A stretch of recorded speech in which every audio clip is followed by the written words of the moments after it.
पाठ 14। शिंगान। एक किसान जीवन भर जिस जमीन को अपने खून पसीने से सींचता है, उसकी देखभाल करता है, उस पर अन्न उपजाता है, उसे उस जमीन से अलग करना उसके लिए मरने के समान होता है। इस कहानी में जमीन का स्वामी किसान इन भावनाओं को समझता है और वह क्या निर्णय लेता है, आइए पढ़ें। आम का यह पेड़ आपके दादा का रोपा हुआ है। वे बड़े धर्मात्मा थे। इसका फल मिश्री जैसा मीठा होता है। और यह नारियल का पेड़ उन्होंने अपने हाथ से लगाया था। इस रास्ते से चलिए, मेड़ों पर चलने की आपकी आदत नहीं है, शहरी जो ठहरे। शिंगान फटाफट बोलता जा रहा था। वह और हम दोनों खेत की मेड़ पर चले जा रहे थे। मैंने पूछा, अब की फसल कब कटेगी? खेत में खड़े लंबे लहलहाते धान के पौधों को दिखाते हुए शिंगान ने कहा, और कुछ दिन लगेंगे। अभी धान अधपके हैं।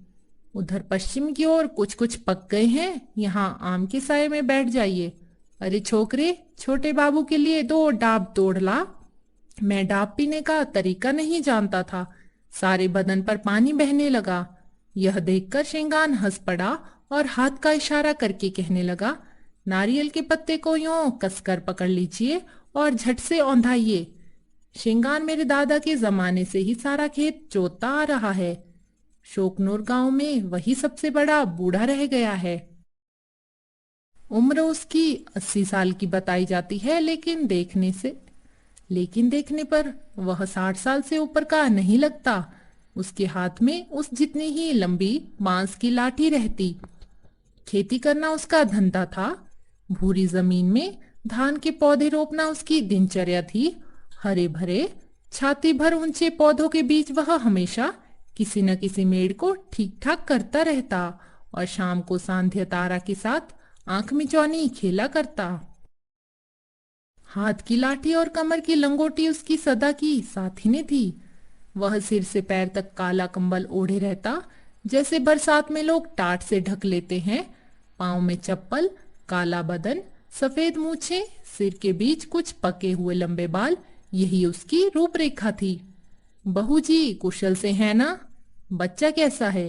क्यों न एक बार बहू जी को यहाँ ले आते? इन प्रश्नों के साथ कुछ दूर पर बैठा हुआ शिंगान अपनी चप्पल की गांठ कस रहा था। मैं हर साल फसल के वक्त गांव जाया करता था। न जाने पर शिंगान मेरा पिंड नहीं छोड़ता।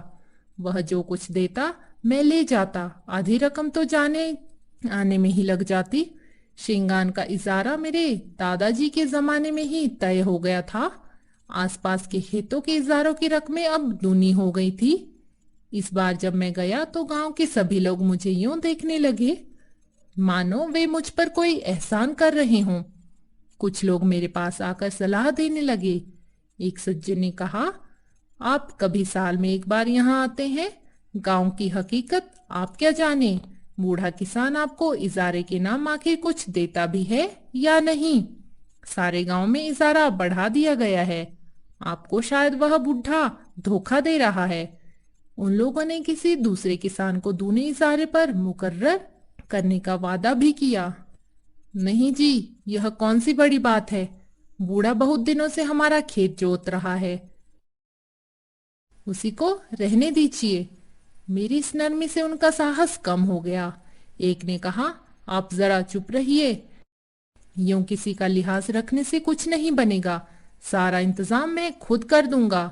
और देखिए, गांव वालों के साथ मिलकर आपको रहना है कि नहीं?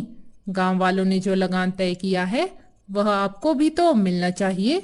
अगर आप शिंगान को ऐसे ही छोड़ देंगे तो यहाँ के किसान हम लोगों से नाराज हो जाएंगे। इसका परिणाम बहुत बुरा होगा। नहीं नहीं, उसे हटाने का मेरा मन नहीं है। उसे ही खाने दीजिए।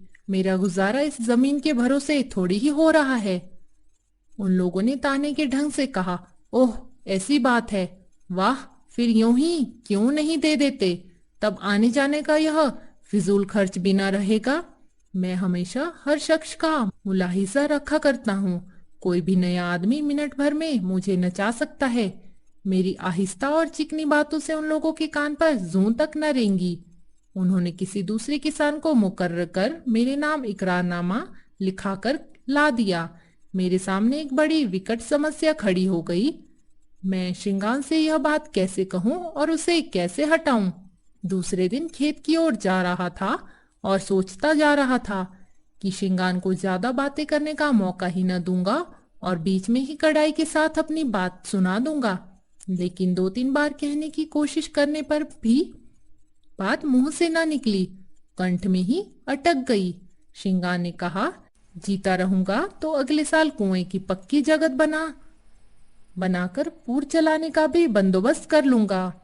बाबूजी, आप मेरे लिए 2 पछाई बैल खरीद दीजिए, फिर देखिए मैं इस जमीन में अपने हाथों सोना पैदा करके दिखाऊंगा।